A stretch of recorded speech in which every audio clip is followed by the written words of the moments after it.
नमस्कार, मैं चुनचुन कुमार। स्वागत है झारखंडी हिंदी न्यूज पर। चलिए जानते हैं आज की छोटी बड़ी सभी महत्वपूर्ण खबरों को। आज की पहली और बड़ी खबर की बात करें तो हेमंत सोरेन के राज में बढ़ी बेरोजगारी। झारखंड में भत्ता के लिए करीब 6 लाख आवेदन। झारखंड में बेरोजगारों के नाम पर राजनीति का खेल जारी है। राज्य के 24 जिलों के 43 नियोजनालय के आंकड़ों पर गौर करें तो इस वक्त 5,60,722 बेरोजगार नौजवानों के आवेदन लंबित है। यानी हेमंत सोरेन सरकार की घोषणा के मुताबिक बेरोजगारी भत्ता के हकदारों की संख्या 5,60,000 के पार चली गई है, जबकि श्रम नियोजन विभाग ने बेरोजगारी भत्ता के मामले में चुप्पी साध ली है। जानकारी के अनुसार झारखंड में बेरोजगारी दर देश में चौथे स्थान तक पहुंच गया है। झारखंड में समय के साथ बेरोजगार नौजवानों की फौज बढ़ती जा रही है। राज्य में हेमंत सोरेन सरकार के गठन के बाद से आवेदकों की संख्या में जबरदस्त इजाफा हुआ है। दरअसल हेमंत सोरेन सरकार के द्वारा रोजगार नहीं दे पाने की स्थिति में बेरोजगारी भत्ता देने की घोषणा का ये असर है। अगली बड़ी खबर की बात करें तो रघुवर दास ने कहा, झारखंड में कुशासन का राज। पूर्व मुख्यमंत्री रघुवर दास ने कहा है कि झारखंड में सुशासन के बदले कुशासन कायम हो गया है। इसके कारण विकास के सारे कार्य ठप पड़ गए हैं। उन्होंने कहा कि चुनाव में झूठे वादे, समाज में दरार चौड़ी कर राजनीतिक कामयाबी तो हासिल की जा सकती है, पर लोगों के दिलों में जगह नहीं बनाई जा सकती है। यही कारण है कि झारखंड के लोग अपने को ठगा हुआ महसूस कर रहे हैं। उन्होंने भाजपा के बूथ के कार्यकर्ताओं को संबोधित करते हुए कहा है, क्या हुआ इन झूठों वादों का? चूल्हा खर्चा 2,000 हर माह, वर्ष में 5 लाख बेरोजगारों को नौकरी अथवा 5,000 बेरोजगारी भत्ता, 3 BHK फ्लैट देने का वादा, 3 लाख रुपए के आवास का वादा। उन्होंने कार्यकर्ताओं से वर्तमान झारखंड के झांसे वाली सरकार के सभी वादे को याद दिलाने का आह्वान करते हुए हर झूठ के खिलाफ संघर्ष का आवाज बुलंद करने की जरूरत है। अगली बड़ी खबर की बात करें तो आपके घर आ रही है सरकार, मिलेगा इन योजनाओं का लाभ, नहीं लगाने पड़ेंगे विभागों के चक्कर। आपके अधिकार आपकी सरकार आपके द्वार कार्यक्रम के तहत बालूमाथा प्रखंड के रजवार पंचायत भवन में विकास शिविर आयोजित किया गया। विकास शिविर में उपायुक्त अबू इमरान एवं जनप्रतिनिधियों ने दीप प्रज्वलित कर विधिवत कार्यक्रम का उद्घाटन किया। कार्यक्रम को संबोधित करते हुए उपायुक्त ने कहा कि सरकार का प्रयास है कि सभी सुयोग्य लाभुकों को विकास योजनाओं का लाभ मिले। सरकार एवं प्रशासन प्रत्येक पंचायत में जाकर विकास शिविर आयोजित कर रही है, ताकि ग्रामीणों को विकास योजनाओं के लाभ के लिए भटकना नहीं पड़े। अगली बड़ी खबर की बात करें तो नए साल में चालू हो जाएगा देवीपुर में प्लास्टिक पार्क। झारखंड के देवघर जिला अंतर्गत देवीपुर का प्लास्टिक पार्क नए साल में चालू हो जाएगा। इसका निर्माण काफी तेज गति से चल रहा है। करीब करीब काम पूरा हो गया है। केंद्रीय रसायन एवं उर्वरक मंत्रालय के PCI डायरेक्टर राजेंद्र कुमार सोनी ने प्लास्टिक पार्क के निरीक्षण के बाद इसकी घोषणा की। उन्होंने कहा कि प्लास्टिक पार्क का निर्माण 2019 में शुरू हुआ था, पर कोविड की वजह से कार्य में देरी हुई है। प्लास्टिक पार्क तैयार होने के बाद देश भर की कंपनियां यहां निवेश करने को तैयार हैं। निवेशकों को बिडिंग के जरिए आमंत्रित भी किया गया है। अगली बड़ी खबर की बात करें तो हजारीबाग के दनुआ घाटी में गैस टैंकर के पलटने से विस्फोट, 4 ट्रक जलकर राख, 3 जिंदा जले। हजारीबाग जिला अंतर्गत चौपारण के GT रोड स्थित दनुआ घाटी एक बार फिर वाहन दुर्घटना का गवाह बना है। शनिवार की देर रात हथिया बाबा के पास जोड़रवा पुल में गैस लदे टैंकर दुर्घटनाग्रस्त हो गई। इससे टैंकर में भीषण आग लग गई। आग इतनी तेज थी कि GT रोड से गुजर रही 4 ट्रक भी इसकी चपेट में आकर जलकर राख हो गई। इस दुर्घटना में 3 वाहन चालक जिंदा जल गया। इस हादसे के बाद आसपास के होटल ढाबा संचालक समेत ग्रामीणों के बीच अफरा तफरी मच गई।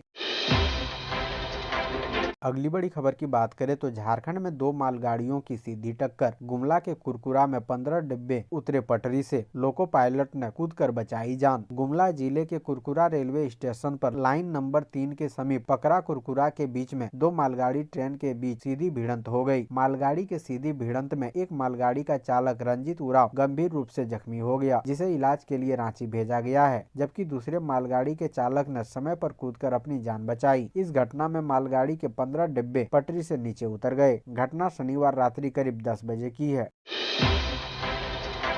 अगली बड़ी खबर की बात करें तो 55,000 अयोग्य लाभुकों ने सरेंडर किया राशन कार्ड। 50,000 कार्ड रद्द करने की तैयारी में विभाग। राज्य में अब तक अंत्योदय राशन का लाभ उठा रहे 55,307 अयोग्य लाभुकों ने राशन कार्ड सरेंडर कर दिया है। वित्तीय वर्ष 2020-21 में 43,267 और 2021-22 में अब तक 12,040 अयोग्य लाभुकों ने राशन सरेंडर किया है। खाद्य पूर्ति विभाग ने 3 नवंबर से 30 नवंबर तक अयोग्य लाभुकों को राशन सरेंडर करने का मौका दिया था। इसे लेकर विभाग ने आदेश भी जारी किया है, जिसमें कहा गया है कि अगर जांच में पाया जाता है कि कोई अयोग्य व्यक्ति अंत्योदय राशन उठा रहा है तो उस पर प्राथमिकी दर्ज कर कार्रवाई की जाएगी। उनकी ओर से लिए गए राशन की वसूली भी ब्याज के साथ होगी। अगली बड़ी खबर की बात करें तो कोरोना के तेजी से बढ़ते मामलों ने झारखंड के लोगों में बढ़ाई दहशत। अभी तक नहीं मिला ओमिक्रॉन का एक भी केस। झारखंड में कोरोना के बढ़ते मामलों ने प्रदेश के लोगों को फिर से दहशत में डाल दिया है। जबकि ओमिक्रॉन के संभावित खतरों के बीच राज्य में फिलहाल कोरोना के इस नए वेरिएंट संक्रमण का एक भी केस नहीं मिला है। लेकिन नए साल शुरू होने से पहले ही प्रदेश में कोरोना संक्रमण के मामलों ने फिर रफ्तार पकड़ ली है। बढ़ते मामलों को देखते हुए प्रशासन अलर्ट हो गया। सभी स्वास्थ्य विभाग की टीमों के साथ जिला प्रशासन को भी इससे निपटने के लिए तैयार रहने को कहा गया है। अगली बड़ी खबर की बात करें तो कोडरमा में कोरोना का कहर जारी। डीसी आवास के 2 गार्ड समेत 18 नए संक्रमित, एक्टिव केस हुए 105। कोडरमा जिले में कोरोना का कहर थमने का नाम नहीं ले रहा है। पिछले एक सप्ताह से दहाई अंकों में कोरोना पॉजिटिव मरीजों की पहचान हो रही है। शनिवार को सदर अस्पताल में हुई जाँच में 18 लोग संक्रमित मिले। ट्रूनेट से हुई जाँच में 10, रैपिड एंटीजन टेस्ट किट से 7 व RT-PCR जाँच से एक व्यक्ति के संक्रमित होने की पुष्टि हुई। संक्रमितों में सामुदायिक स्वास्थ्य केंद्र झुमरी तिलैया के दंत चिकित्सक व उनकी पत्नी, उपायुक्त आवास के 2 गार्ड, सदर अस्पताल स्थित कोविड वैक्सीनेशन सेंटर का एक कंप्यूटर ऑपरेटर भी शामिल है। कोरोना संक्रमण के 18 नए मामले आने के बाद जिले में सक्रिय केस की संख्या बढ़कर 105 हो गई है। अगली बड़ी खबर की बात करें तो बिहार के गया से कोलकाता जा रही बस झारखंड में अनियंत्रित होकर पलटी, कई यात्री घायल। झारखंड के गिरिडीह जिले के निमिया घाट थाना क्षेत्र के गलागी मोड़ के पास रविवार सुबह गया से कोलकाता जा रही महारानी बस अनियंत्रित होकर NH-2 पर पलट गई। इसमें कई यात्री घायल हैं। इसके इलाज के लिए अस्पताल में भर्ती कराया गया है। घायल यात्री गया के बताए जा रहे हैं। इस हादसे में किसी की भी मौत की खबर नहीं है। ये घटना लगभग 5:15 सुबह की बताई जा रही है। जानकारी के अनुसार हादसे के बाद बस का ड्राइवर व खलासी फरार है। अगली बड़ी खबर, लोहरदगा के जंगली इलाके में नक्सलियों ने लगाया लैंडमाइंस, आम लोगों के साथ ही मवेशी की आवाजाही पर लगाया रोक। झारखंड के लोहरदगा पुलिस द्वारा चलाए जा रहे अभियान पर ब्रेक लगाने के लिए नक्सलियों ने नई साजिश की है। नक्सलियों ने यहां के जंगली इलाके में रास्तों में लैंडमाइंस लगाकर आम लोगों की आवाजाही पर रोक लगा दी है। पुलिस और नक्सली संगठनों के बीच चल रही इस अभियान की वजह से आम लोग परेशान है। अगली बड़ी खबर की बात करें तो चतरा बनने जा रहा है झारखंड का इंडस्ट्रियल हब, लाखों युवाओं को मिलेगा रोजगार। श्यामा प्रसाद मुखर्जी रुर्बन मिशन के सराढ़ू क्लस्टर का भाग्य बदलने वाला है। टंडवा प्रखंड के सराढ़ू क्लस्टर के तहत आने वाले गांव खुशहाल होंगे। प्रशासन श्यामा प्रसाद मुखर्जी रुर्बन मिशन के तहत लघु उद्योग बिछाने जा रहा है। फिलहाल साबुन, सर्फ, अगरबत्ती और सैनिटरी नैपकिन निर्माण की योजना है। इसके अलावा दीदी कैफे भी खोला जाएगा। अगली बड़ी खबर की बात करें तो 7 सेक्टर में बेहतर प्रदर्शन, गवर्नेंस इंडेक्स में झारखंड में 12.6% का इजाफा। केंद्र सरकार ने शनिवार को गुड गवर्नेंस इंडेक्स 2020-21 जारी किया। गुड गवर्नेंस इंडेक्स में गुजरात पहले, महाराष्ट्र दूसरे और गोवा तीसरे स्थान पर रहा। पिछले की तुलना में 20 राज्यों के गुड गवर्नेंस इंडेक्स में सुधार हुआ है। वर्ष 2019 में जारी इंडेक्स के मुकाबले गुजरात ने 12% से अधिक और गोवा ने 25% की वृद्धि दर्ज की है। उत्तर प्रदेश के सूचकांक में 9% की वृद्धि हुई है। झारखंड में गुड गवर्नेंस इंडेक्स 2019 की तुलना में इस बार 12.6% की वृद्धि हुई है और 10 सेक्टर में से 7 में राज्य का प्रदर्शन अच्छा रहा है। अगली बड़ी खबर की बात करें तो झारखंड के इस जिले में 47 दिनों में 19 लोगों ने की सुसाइड, मानसिक तनाव में खुदकुशी कर रहे युवा। झारखंड के गुमला जिले में 47 दिनों में 19 लोगों ने आत्महत्या की। इसमें सबसे अधिक आत्महत्या करने वालों में युवक है। अधिकतर युवकों ने मानसिक तनाव के कारण आत्महत्या की है। 3 नवंबर से लेकर 20 दिसंबर तक 19 लोगों ने अपनी जान दी है। इसमें 13 युवा शामिल है। वहीं एक अधेड़ व वृद्ध है। आत्महत्या करने वालों में पालकोट में 6, विष्णुपुर में 2, गुमला में 2, रायडी में 2, घाघरा में 2, डुमरी में 2 व बसिया प्रखंड में 1 व्यक्ति शामिल है। इन सभी मामलों में आत्महत्या का मुख्य कारण घरेलू विवाद है।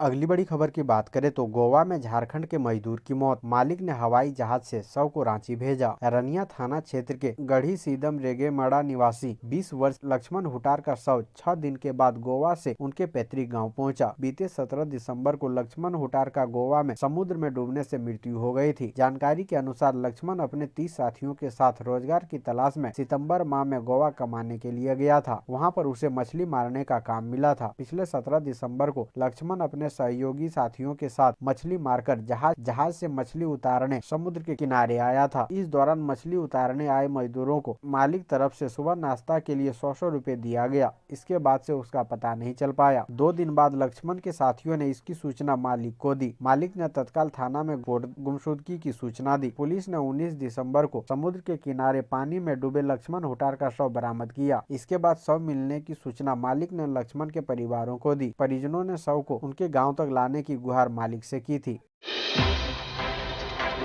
अगली बड़ी खबर की बात करें तो झारखंड के इस सरकारी बीएड कॉलेज के 98 छात्र भविष्य को लेकर क्यों हैं चिंतित। झारखंड सरकार के अधीन चलने वाले बीएड कॉलेज कांके के 98 विद्यार्थी अपने भविष्य को लेकर पिछले 1 साल से चिंतित हैं। एनसीटीई से मान्यता नहीं रहने के बावजूद झारखंड संयुक्त प्रवेश प्रतियोगिता परीक्षा पार्षद द्वारा इन विद्यार्थियों का नामांकन लिया गया। अब जब परीक्षा देने की बारी आई है तो रांची विश्वविद्यालय ने मान्यता नहीं रहने के कारण परीक्षा लेने से इनकार कर दिया है। मान्यता नहीं रहने से इन विद्यार्थियों को छात्रवृत्ति से भी वंचित रहना पड़ा।